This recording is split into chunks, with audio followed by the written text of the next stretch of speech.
नमस्कार। आप देख रहे हैं केबीसी न्यूज। पूरे बिहार में राशन कार्ड बनाने के लिए नई प्रक्रिया शुरू हो गई है, यानी फिर से राशन कार्ड के लिए पोर्टल खोल चुके हैं। और राशन कार्ड को लेकर के जो लोगों में समस्या हुआ करता था, अब उसका निदान सरकार ने ढूंढ लिया है।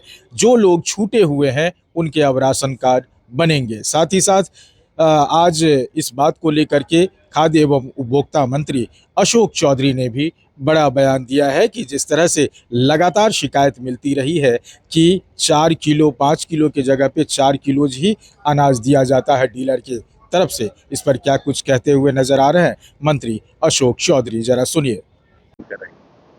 नए राशन कार्ड को लेकर के क्या कुछ नहीं, नए राशन कार्ड को लेकर के जो बड़ा टारगेट हम लोगों को प्रदेश में मिला है, इसको लेकर के चीफ सेक्रेटरी के स्तर पर बैठक हुई है और हम लोग प्रयास करेंगे कि इस टारगेट को इसी साल अचीव करने का हम लोग प्रयास करेंगे। और उसके लिए जो हम लोगों का शिविर लग रहा है, पंचायतों में जो शिविर लग रहा है, उसमें भी ऑन स्पॉट भी, और कैसे हम लोग इसको और त्वरित से करेंगे कि एक बड़ा मतलब 14 करोड़ में 1 करोड़ लोगों का, जो लोग कट गए हैं, जो लोग छूट गए हैं, जिन जिन लोगों को मिला है हम लोगों को टारगेट, तो उसको अचीव करना ये हम सरकार की बड़ी जवाबदेही है।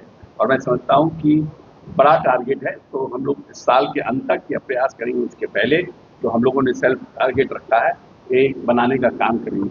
और अभी हम लोगों की जो बैठक हुई थी माननीय मुख्यमंत्री के यहाँ, हमारे तमाम पांचों दल के जिलाध्यक्षों का, उनको भी माननीय मुख्यमंत्री जी ने निर्देश दिया है।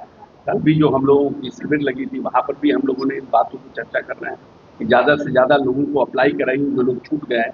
सबसे बड़ी समस्या है कि जो लोग छूट गए हैं वो अप्लाई करने के लायक भी नहीं है, तो उनको चिन्हित कर करके अप्लाई कराना, ये हम लोगों के जो जनप्रतिनिधि हैं, जो मुखिया हैं, जो हमारे सामाजिक कार्यकर्ता हैं, पार्टी के लोग हैं, उन लोगों को हम लोगों ने आग्रह किया है कि आप लोग लग भिड़ करके इनको अप्लाई कराइए, क्योंकि अप्लाई का एक ऑनलाइन प्रोसेस है और अब ऑफलाइन अप्लाई नहीं होता है।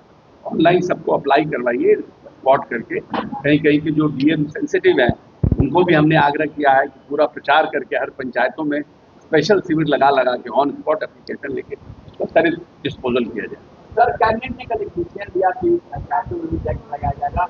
ऐसा है ना कि विपक्ष के पास लाठी घुमावन तेल पिलावन वाली की सोच, विपक्ष के पास मुख्यमंत्री आवास में लौंडा नाच होता था, तो उनकी सोच उससे ज्यादा जा नहीं सकती है। हमें समृद्धशाली बिहार बनाना है। हमें जो हमारा नालंदा और विक्रमशिला विश्वविद्यालय जो हमारे थे, उसके जो गौरवशाली परंपरा और जो हमारा इतिहास था, उसको पाना है। तो हमें तो नए नए काम करने पड़ेंगे ना।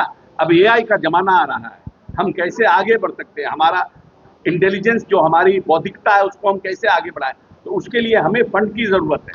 जब इन्होंने नीतीश जी को सौंपा था बिहार, तो यह बिहार मात्र 28,000 करोड़ का बिहार था। ये समझिए कि इनकी क्या सोच थी, जो आज ये लोग हमारे ऊपर, हम लोगों पर टिप्पणी कर रहे हैं। पूरे बिहार में पर कैपिटा इनकम मात्र 7,000 रुपया था और इस प्रदेश में 118 नरसंहार थे। वहां से नीतीश कुमार ने इस बिहार को कहां लाने का काम किया। ये हमारे पर टिप्पणी कर रहे हैं पंचायत में टैक्स। अरे भाई, टैक्स नहीं लगेगा, बड़ी बड़ी बिल्डिंगें बन रही हैं। अभी पटना का जो पटना महानगर है, पटना महानगर के आप बाहर जाइएगा तो बड़ी बड़ी बिल्डिंगें, मल्टी स्टोरेज बिल्डिंगें बन रही हैं। अब हमारा 6 लेन बन रहा है, हम ग्रीनफील्ड बना रहे हैं। तो लोग जो बड़े बड़े कमर्शियल कॉम्प्लेक्स बना रहे हैं या कुछ बना रहे हैं, तो उस पर अगर टैक्स सरकार लेगी तो उसका फायदा तो सरकार के कोष में आएगा और हम उसके लिए जनहित का और कुछ काम कर सकेंगे। ये सब तो ऐसे ही लोग बोलने वाले लोग हैं ना, इनके पास कोई दूरदर्शिता नहीं है, इसीलिए इनका बोलना काम है।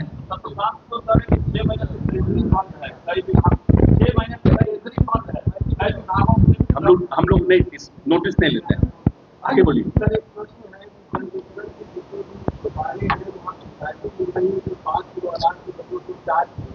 नहीं, ये जिनविन है। ये बात हम लोग, जब हमारे केंद्रीय मंत्री आए थे, तो केंद्रीय मंत्री जी ने भी इस बात का जिक्र किया कि बहुत जगह हम लोगों को, जो हम भारत सरकार ऑनलाइन फोन पे बात करती है, उसमें सब जगह कहीं कहीं 4.5 किलो है, कोई कभी कहता है कि कुछ कम हमको अनाज मिलता है, इसकी शिकायतें हैं। 4 किलो तो नहीं, लेकिन हाँ 4.5 किलो का कहीं कहीं शिकायतें मिली हैं।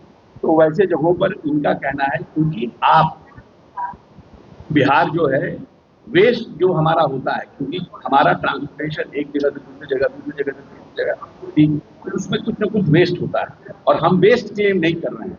तो वो कह रहे हैं कि वो वेस्ट भी आप क्लेम करिए, हम उसको पूर्ति करेंगे।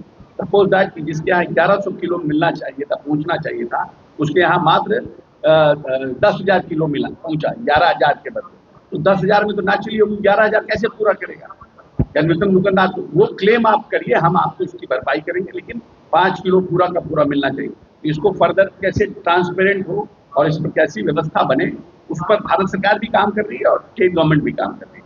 आपकी पार्टी के नेता है, तो पार्टी अपना निर्णय करती है, पार्टी कुछ समयों पर अपना निर्णय देती है और पार्टी फिर निर्णय पर पुनर्विचार भी करती है। तब तो सतत प्रक्रिया है, सतत प्रक्रिया है राजनीति में।